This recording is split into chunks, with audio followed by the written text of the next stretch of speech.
जय हिंद दोस्तों, त्यागी trading tips में आपका स्वागत है। दोस्तों, इस वीडियो के अंदर हम बात करने वाले हैं टोटल दो न्यूज़। उन दो न्यूज़ का पर्टिकुलर सेक्टर पर असर देखने को मिल सकता है।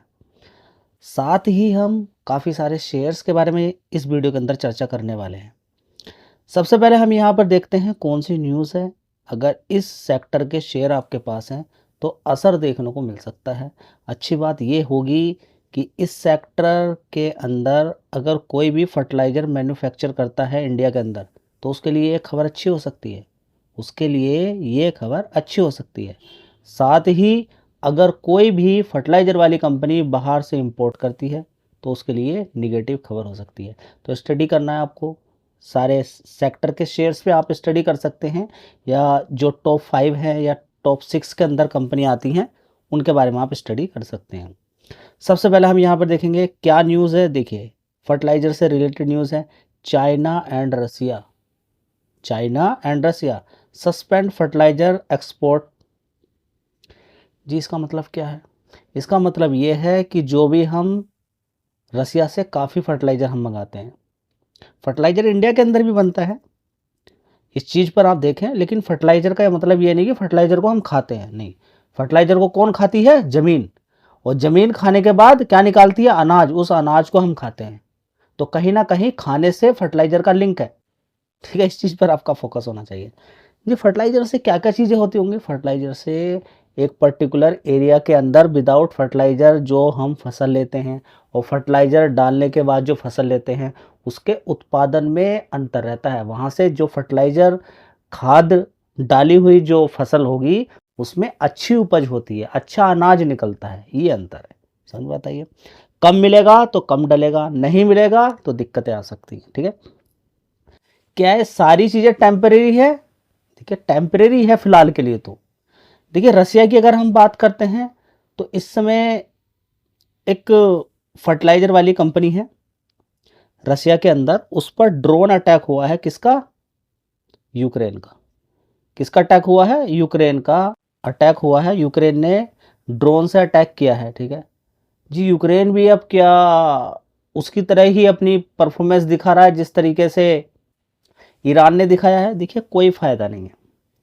यूक्रेन ने सबसे बड़ी गलती की है कि अपने आप को ताकतवर दिखा के सबसे बड़ी गलती कर दी। ऐसे ही ईरान ने की है सबसे बड़ी गलती, अपने आप को ताकतवर दिखा के। लेकिन दिखाना भी पड़ता है, लेकिन उसके बाद क्या? स्टार्टिंग में आपने ऐसा कुछ गलत कर दिया, उसके बाद फिर आपको पता चल गया कि हाँ पिटाई होने वाली है, फिर उसके बाद आप ताकत दिखा रहे हैं तो कोई फायदा नहीं है। ईरान भी यहां पर कम नहीं है, क्योंकि ईरान ने भी चार चार अपने प्रॉक्सी पाली हुई हैं। जैसे कि हिजबुल्ला की बात करें, हमास की बात करें, हुतीस की बात करें, इनको हथियार देता है, बोलता है कि मारो, बस सिर्फ एक को मारना है। किसको? इजराइल को मारिए। इजराइल बोलता है भाई ईरान जब तक तू है मैं तो बिल्कुल सेफ हूं नहीं, मैं तो बिल्कुल सेफ हूं नहीं, क्योंकि तेरा तो कुछ नहीं पता तू किस दिन एक साथ 5,000 रॉकेट दाग दे। तो ये तो है जानी दुश्मन। ईरान और इजराइल तो ये ऐसे बड़े दुश्मन हैं कि इनको कुछ समझ में नहीं आ रहा। बस इस समय तो ये चाहते हैं कि या तो ईरानी रहे या इजरायली रहे, ये दोनों शांत बैठने वाले नहीं है। लेकिन इनके अशांत होने से, इनकी लड़ाई होने से, अब दूसरी बात यह है कि ईरान की बात करें या फिर हम बात करें यूक्रेन की, नहीं, ईरान की बात करें या फिर हम रसिया की बात करें, रसिया को मालूम है कि लड़ाई के पीछे यूक्रेन नहीं, अमेरिका है। हिम्मत हो तो फिर अमेरिका से डायरेक्ट लड़ना मेरा भाई। जी, रसिया तो हमारा दोस्त है, मैं कब मना कर रहा हूँ, दोस्त नहीं है। समझिए ना, इसी तरह से मैं ईरान को बोल रहा हूँ।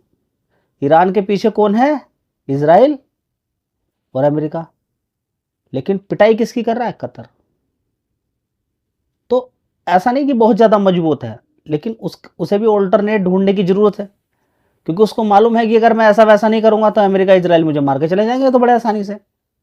एक डर का माहौल भी तो क्रिएट करना पड़ता है ना।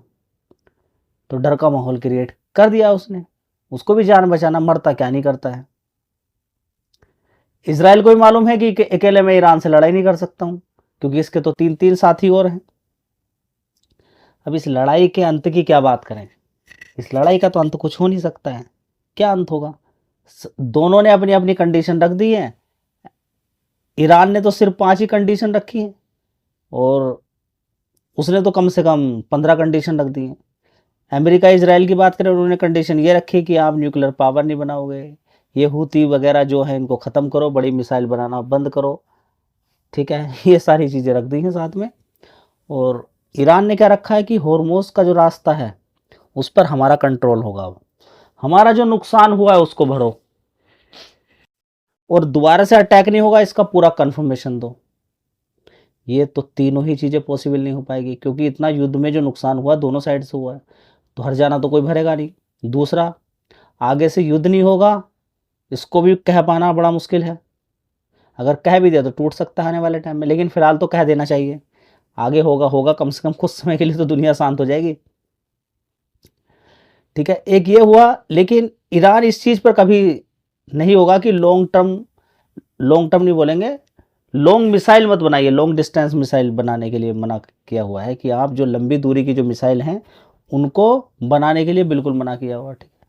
तो उसके जो सुरक्षा पर छेड़छाड़ करने के लिए, अब दूसरी बात यहाँ पर देखने को मिल रहा है, IRGC बोला भाई हमें किसी तरह का कोई समझौता ही नहीं करना है, ठीक है। तो अभी फिलहाल तो कुछ कहा नहीं जा सकता है कि युद्ध के अंदर क्या होने वाला है।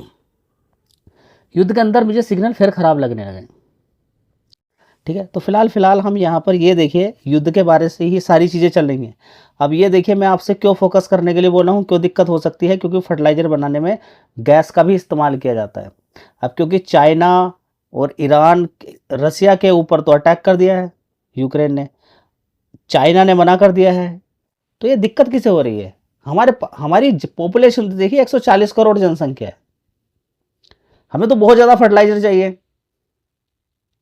समझ में आता है। तो सारी दिक्कत, ये लड़ाई चल रही है, लेकिन असली लड़ाई कौन कर रहा है इस समय? इंडिया। असली लड़ाई, जो चैलेंज शांति के साथ जो यहाँ पर निकल के जा रहा है वो इंडिया निकल के जा रहा है। क्योंकि ईरान भी, एक खबर और है, ईरान ने भी आज गैस भेजी है, लेकिन 22 हमारे टैंक वहाँ पर खड़े हुए हैं।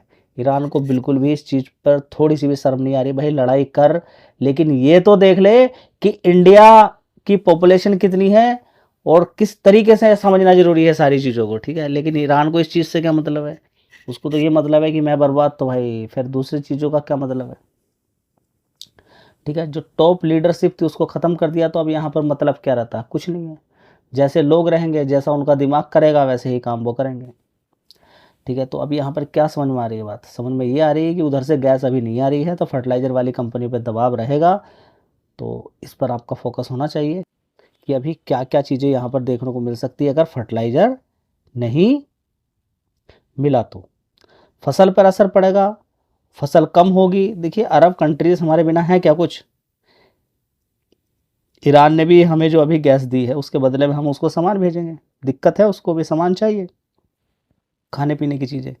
लेकिन हमें फर्टिलाइज़र मिले, कम मिलेगा तो फिर हमें भी दिक्कत होगी यहाँ पर, ठीक है। सारी चीज़ों को आपको समझना होगा कि आगे क्या क्या चीज़ें चैलेंज देखने को मिल सकता है। फ़िलहाल अभी भी इस तरह का नहीं है, दोनों देशों के बीच में लड़ाई हो रही है और ईरान तो पूरी तरह से तैयार है कि भाई किसी तरह से बस एक बार मौका मिल जाए, मेरे न्यूक्लियर प्लांट पर या फिर मेरी गैस या रिफाइनरी पे एक बार अटैक कर दे और फिर मैं दिखाता हूँ कि अरब कंट्रीज़ का मैं क्या हाल करता हूँ। लेकिन फंसा हुआ भी यहाँ पर है, उसको ये भी मालूम है कि एक साथ अगर सब जगह से अटैक होना शुरू हो गया तो मुझे दिक्कत भी हो जाएगी। कुछ नहीं कहा जा सकता कि दिमाग के अंदर क्या क्या चीज़ें चल रही हैं। आप देख सकते हैं चाइना रिस्ट्रिक्ट कर दिया फर्टिलाइज़र एक्सपोर्ट फर्दर। देखेंगे यहाँ पर कि लगातार किसकी वजह से, वार के अंदर जो दिक्कत परेशानी है उसको देखते हुए। तो दोस्तों 7-8 साल हो गए हैं, क्योंकि ईरान पर बहुत ज़्यादा रिस्ट्रिक्शंस थे, नहीं तो हमें तो बहुत फ़ायदा होता है ईरान से सामान लेने में। हमें डॉलर की कोई दिक्कत परेशानी कुछ होती नहीं है, सामान लेते हैं रुपए में ही पेमेंट कर देते हैं। तो ईरान हमारे काम का है, इजराइल भी हमारे काम का है, अमेरिका भी हमारे काम का है, अरब कंट्रीज़ भी हमारे काम का है, क्योंकि हमारी पॉपुलेशन कितनी है? 130-140 करोड़। हमें गैस भी चाहिए, हमें तेल भी चाहिए, हमें फर्टिलाइज़र भी चाहिए, तो किससे लड़े हम खुद अपनी जंग कर रहे हैं जी। सब कुछ अपने देश के अंदर ही क्यों नहीं बनाया जाता है? देखिए बहुत सारी चीज़ें हैं, समझना होगा। हमारे देश के अंदर कितनी सारी, देखिए अगर हम बाहर से ही इस समय गैस मंगा रहे हैं, अपने जो जितने भी खनिज हैं हमारे देश के अंदर, ठीक है। अगर हम उनको टच नहीं कर रहे हैं तो ये भी एक फ़ायदा है। आने वाले टाइम में अगर किल्लत, दिक्कत, परेशानी हुई अगर देश के अंदर हुआ तो बहुत अच्छी बात है ना। अभी देखिए चाइना बहुत भेजता है सामान देश से निकाल निकाल कर। एक दिन ऐसा भी होगा कि देश के अंदर खनिज की दिक्कत पड़ सकती है। कोयला अगर कोई बेच ही जाएगा, बेचता ही रहेगा तो एक दिन ऐसा तो होगा कि कोयला ख़त्म भी होगा। समझ में आता है? तो बात आपको समझ में आ जानी चाहिए। तो देख सकते हैं यहाँ पर 8-9 साल के बाद यहाँ पर इंडिया ने first LPG cargo from Iran, ठीक है। तो ये काफ़ी समय के बाद यहाँ पर ये लिया है, तो एक बहुत अच्छी खबर है, ठीक है। अभी हाल फिलहाल में आप देखेंगे कि हमने किससे लिया था, अभी 22 टन गैस हमने अमेरिका से ली। तो अमेरिका तो बहुत महंगी बेचता है हमें। अमेरिका से लेने से तो कोई किसी तरह कोई फ़ायदा है नहीं हमें। हमें इधर से ही है, एक तो वहाँ से आने में समय लगता है और दूसरी बात यहाँ से देखिए ये लड़ाई होने से हमारा बड़ा नुकसान है, हमारा बहुत बड़ा नुकसान है। इतना इन दोनों कंट्रीज़ का नुकसान होगा नहीं होगा मालूम नहीं है, लेकिन फ़िलहाल इंडिया के अंदर बड़ी दिक्कत है अगर गैस हमें नहीं मिली तो। दोस्तों ये गैस जो ईरान से आ रही है उसको कौन बेचेगा लेकर, आईओसी। तो इस शेयर में आप थोड़ा सा फोकस कर सकते हैं। और 2 सरकारी कंपनियां और हैं, उन पर भी आप नज़र बना के रख सकते हैं जो कि गैस के अंदर काम करती हैं, ठीक है। तो चाहो तो इस शेयर पर भी आप फोकस कर सकते हो। दोस्तों अगला शेयर होगा विशाल मेगा मार्ट, 107 रुपये का भाव है। गिरावट पर ही हमें फोकस करना चाहिए, कुल मिला के बात ये है। अब यहाँ पर अगर हम देखने की कोशिश करते हैं तो 1 साल का लो देख लीजिए, यहाँ पर कितना है 96, कितना है 96, और 1 साल का हाई 157। तो 157 से गिर गिर के आज आपको 107 रुपये के आसपास मिल रहा है। ऊपर से लगभग 50% शेयर टूट चुका है। गिरावट पे ही ध्यान देना होता है, जल्दीबाजी कुछ करनी नहीं होती है। 49,000 करोड़ का मार्केट कैप है। आने वाले टाइम में हो सकता है फिर दोबारा से 150 या 160 मार दे, आने वाले टाइम में समय लगेगा, ठीक है। लेकिन उनसे बढ़िया रहेगा जो एफडी करने वाले लोग हैं। स्टॉक मार्केट में मजबूत कंपनियों में काम करना, एफडी से बढ़िया रिटर्न बन जाते हैं, लेकिन आराम से, जल्दीबाजी कुछ नहीं करनी है। गिरावट पे खरीदें, एफडी से बढ़िया पैसा बन जाता है। रिकमेंडेशन किसी भी शेयर की होती नहीं है, एक अच्छी नॉलेज मैं आपको देता रहता हूँ, नॉलेज लेके आगे बढ़ना आपका काम है। चलिए इस कंपनी के फंडामेंटल देख लेते हैं। दोस्तों अगर हम यहाँ पर देखने की कोशिश करते हैं, 3,136 करोड़ का रेवेन्यू आता था, उसके बाद 2,500 करोड़, 3,100 करोड़, 2,900 करोड़, अभी यहाँ पे देखेंगे 3,670 करोड़, ठीक है। इस तरह की परफॉर्मेंस देख सकते हैं। ऑपरेटिंग प्रॉफिट देखिए पिछले क्वार्टर में कितना था, 395 करोड़ का, और इस वाले क्वार्टर में लास्ट क्वार्टर, अभी जो क्वार्टर बीता है, कितना गया है 605 करोड़ का। कितनी बढ़िया परफॉर्मेंस देखने को मिल रही है। देखिए प्रॉफिट सीधा डबल हो गया, 152 करोड़ से सीधा कितना हो गया 313 करोड़। जितना सब कुछ होने के बाद भी शेयर के अंदर गिरावट क्यों है, हम तो पूरी तरह से कंफ्यूज हैं। देखिए ये सारी चीज़ें आपके हाथ में नहीं है। बड़ा प्लेयर शेयर को भगाता है, रिजल्ट्स भी अच्छे आएंगे, बहुत कुछ देखा जाएगा, उसके बाद गिरावट भी शुरू हो जाएगी। आपने ये क्यों नहीं देखा कि ये शेयर थोड़े दिन पहले 90 रुपये का था, 157 पहुँच गया जी। अब तो पूरे मार्केट के अंदर ही गिरावट है, हाँ तो इसके अंदर भी गिरावट हो गई है। देखते हैं आगे कैसे रिजल्ट्स आते हैं। वीडियो अच्छा लगे लाइक शेयर कर दीजिएगा, लेकिन रिकमेंडेशन किसी भी शेयर की नहीं है। अच्छी नॉलेज मैं आपको देता रहता हूँ ताकि आपका ज्ञान बढ़े। धन्यवाद।